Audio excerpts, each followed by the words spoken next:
রাজধানীতে চলাচলকারী বাসগুলো digital number plate তৈরি করেছে বিভ্রান্তি। ভাঙা, রংহীন, কিছুই বোঝা যায় না এমন নম্বর প্লেট দিয়ে চলছে এসব বাস।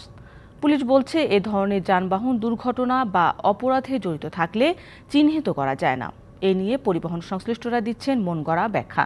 আর বিআরটিএ বলছে অভিযানের সময় রাস্তায় নামে না এসব বাস। ঢাকা মেট্রো কিছু একটা হবে 1536 চলে বোঝার উপায় নেই এখানে কি লেখা রয়েছে। দেশ যখন ডিজিটালে পালা শেষ করে স্মার্ট বাংলাদেশে এগিয়ে যাচ্ছে, তখন ঢাকার গণপরিবহনের ডিজিটাল কার্ডের এই হলো অবস্থা।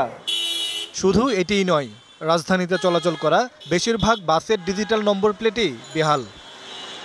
কোথাও রং উঠে গেছে, কোথাও পুরোপুরি উঠে গেছে নম্বর প্লেট।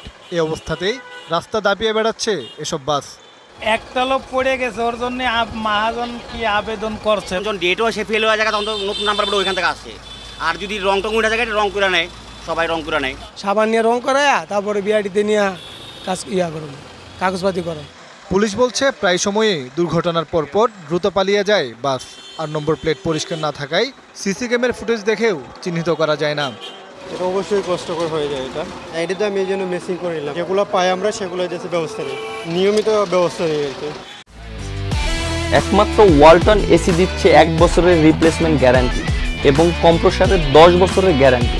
বিআরটিএ বলছে অভিযানের সময় অস্পষ্ট নম্বর প্লেটের বাস চলাচল বন্ধ করে দেয় মালিকরা।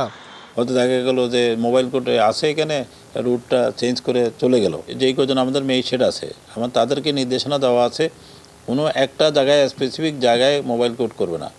মোবাইল কোড মানে কি, এটা রানিং অবস্থায় মোবাইল কোড। পরিবহন বিশেষজ্ঞরা বলছেন ঝাপসা নম্বর প্লেট নিয়ে বাস চলাচলের সুযোগ নেই, তবে প্রায় সব সংস্থাকে ম্যানেজ করে চলছে। যেখানে তারা ফিটনেসেরই প্রয়োজনীয়তা অনুভব করে না, নাম্বার প্লেট থাকলো কি থাকলো না সেটা নিয়েও আসলে তারা খুব বেশি আসলে চিন্তিত বলে আমার মনে হয় না।